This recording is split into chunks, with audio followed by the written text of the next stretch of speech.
Good evening, ladies and gentlemen, and welcome to your immediate post-match Gersnet reaction from Rangers 1 Hearts 0 Scottish Premiership, brought to you in association with Forest Precision Engineering. My name's Craig Gray, being joined tonight by Mr Scott Bradley, as always. Scott, that was an absolutely scintillating performance at Ibrox. Fantastic day, wasn't it? Mate, off the charts, man. It was like a game for the ages. It was absolutely brilliant, mate. It was like a breathtaking performance from start to finish. Like, see if you want to watch proper football, and that Rangers game, I had it all. It was absolutely scintillating. I mean, our first clean sheet in the league for God knows how long, so it was absolutely brilliant. It was brutal. It was brutal. We're going to say something else there, but we don't want to be cancelled. Honking. We'll start with the team, Scott. Couple of changes for Thursday. Big one was that Tav was back in. I did say on the pod on Friday, I don't think he's been dropped. I did say I just felt he was being rotated, and that kind of seemed to be the case with him being back in the lineup. What was your thoughts on that? I wasn't surprised. I knew that James Tavernier was going to start, because obviously he is the Rangers captain after all, and obviously he is, well, he's getting older now, can't play him every week, so yeah, it did make sense for him to start. And obviously a lot of people, as expected, Tavernier, he's got a lot of critics, and we all know that, but I thought today he was fine. Obviously got an assist, and but apart from that, he didn't really offer a great deal, but overall he was okay. But when you look at that performance overall, as we said, it was brutal. Rangers didn't play well, but the only kind of big pass marks you could give to people in the team today would be Jeffy, and in particular Raskin. Raskin yet again played tremendously well. I'm really enjoying the partnership with him and Connor Barron in the midfield, but it was not a nice watch, Craig. And I feel like honestly, I feel like we can just copy and paste every post-match reaction that you and I do, like for every video, like that we're doing going forward, because it's like the same old thing every single time. That's it. I was concerned after Thursday that we were going to be crap again at some point, and here we are 3 days later being crap. Although, to be fair, it was a really good start. We were moving the ball forward fast. It was a fast tempo. We get in front after about 6 minutes as well. Tav down the right hand side, puts in a ball. Was it a cross? Was it a shot? It was a cross. It was a cross. We'll give him it as a cross. Dessel's there, right place, right time. 3 goals in 3 games. He's been criticised a lot this week for saying things that fans are saying about him. But Dessel's got 3 goals in 3 games. Yeah, strikes again. 100%. Yeah, on Dessel's though, right? Let's be brutally honest about it, right? See, Dessel's, he's not good enough, right? Like, obviously I've had a lot of patience with the guy, right? And I do like him as a person, but he's not good enough, right? You see, other than him scoring, what else does he actually offer us, right? He's worse than a man down at times, right? But it's just classic Dessel's though, where, look at Thursday night, he was stinking the joint out, he was having a terrible game, then out of nowhere he scores, right? But it's just a common theme with Dessel's. Like, I've been on this planet for about 27 years, right? And I've never seen a player like Dessel's ever. He's the most frustrating footballer I've ever watched. But look, as I said, like, if we're being brutally honest about it, is Dessel's going to take Rangers that league title? No, he's not. No. He's not. But obviously we just find ourselves in this situation, the fact that we're pretty much stuck with Dessel's, and he's obviously, I think he's at the age of 30 now. Yeah. He's not going to get any better. He's not going to get any better. And yeah, he's, as I said, like, he doesn't offer anything else apart from getting a wee goal here and there. But his link-up play is terrible. He's weak. He gets defences bully him. Let's be honest about that as well. But yeah, it's you know what's crazy about it as well, the fact that Michael Beale had watched him for months and months, and obviously Michael Beale and his coaching team at the time flew out to, I think it was Italy, to obviously convince him to come to Ibrox, and just says a lot about him as a coach, but that's what it is.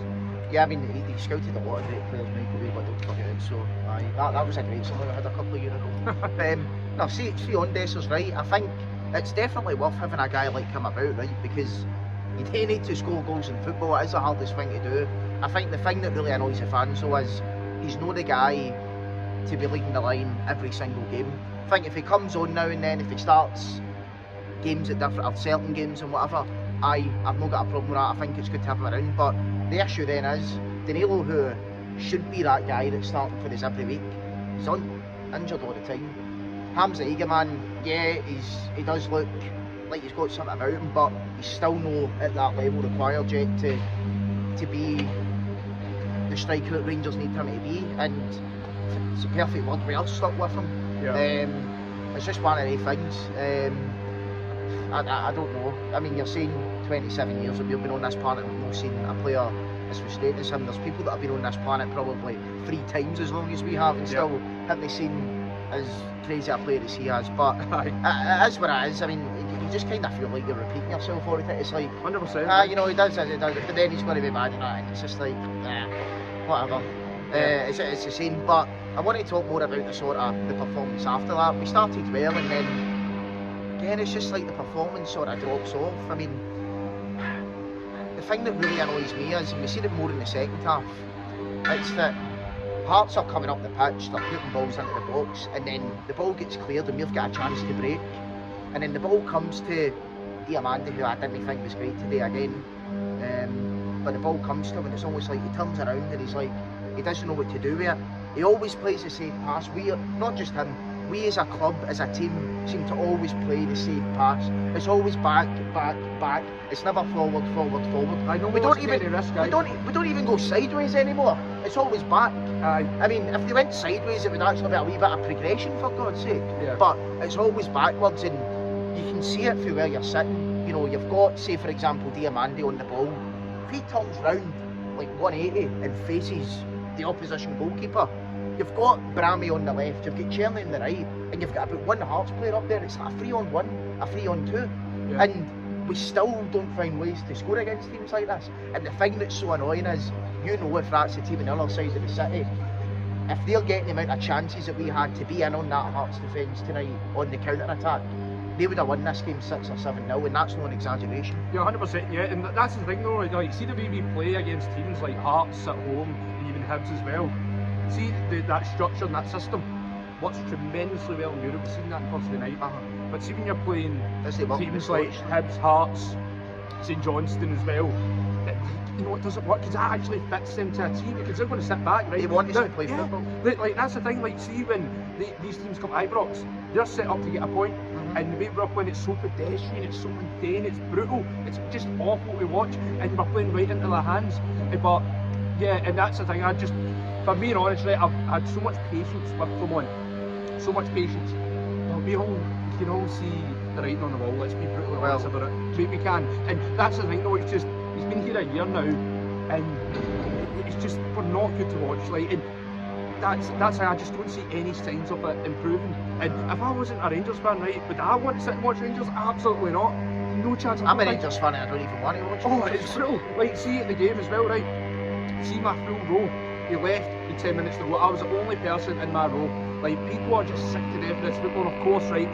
Like, I don't want to I hate being negative, right? I'm a very upbeat, positive guy. But yeah, 3 points, clean sheet. It needs to get better, Craig.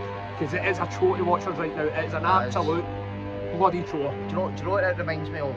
2 years ago, Giovanni Van Bronckhorst, we played a game at Hearts, an evening game, remembrance event as well, with by the way, the amazing display as usual by Rangers, as we always do fantastic. On this day. Fantastic.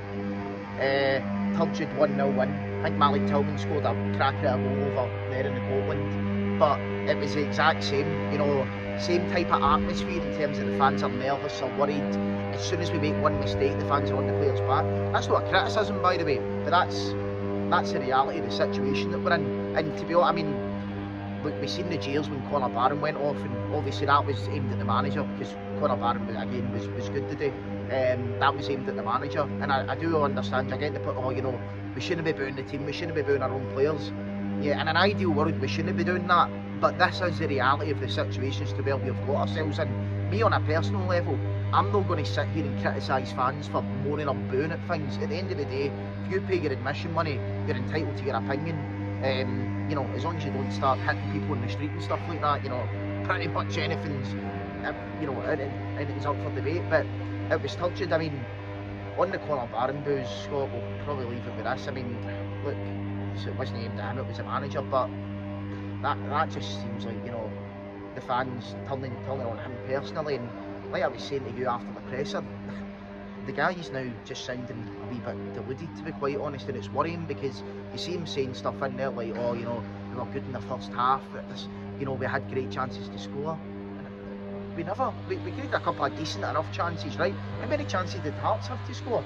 The one where Suter makes the error in the first half, then the one at the start of the second half, where Butland he goes to come out and then he stops and then he kind of jogs back and Vargas luckily hits the post. Yeah.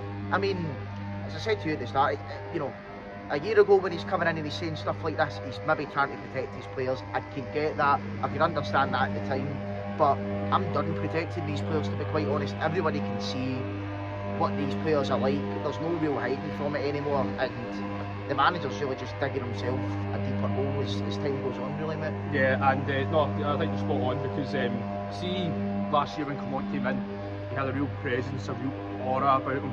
Like, when he spoke, you listened, he spoke with real authority. That's all gone now. He's a totally different manager compared to when he first came in, and if I'm being really honest, Craig, I don't enjoy listening to him anymore.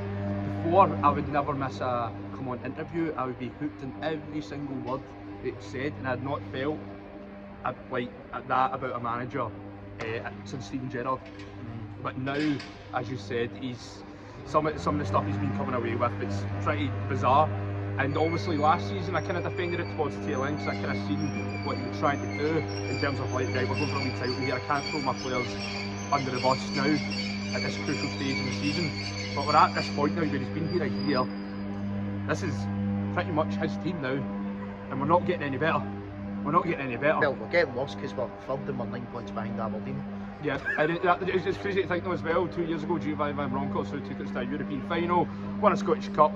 When we were 9 points behind Celtic, he got the sack, and now under Philippe Clement, we are 9 points behind Aberdeen and Celtic. But if I'm being honest though, like, I would love nothing more than Clement to prove me wrong and turn it around. But I'm not deluded, and you're not deluded, and if we're being brutally honest, I don't see it. I don't see him turn it around. I can't certainly see it this season anyway. The good news is, guys, it's international break. We've not got a game for a fortnight. Thank God for that. The bad news is, that's no bad news. We'll be back on tomorrow. Not me and Scott personally. I mean, that is bad news if we only want to go on tomorrow. No, it'll be John McCallum with Alan tomorrow. Monday night, 8:30. As I said on Friday with Colin, thanks very much Premier Sports for effing up our schedule again. And we've also missed the last Subway up the road, so we're on foot for the rest of the time. Scott, thanks for joining me tonight as always, mate. See you later, guys. Bye bye.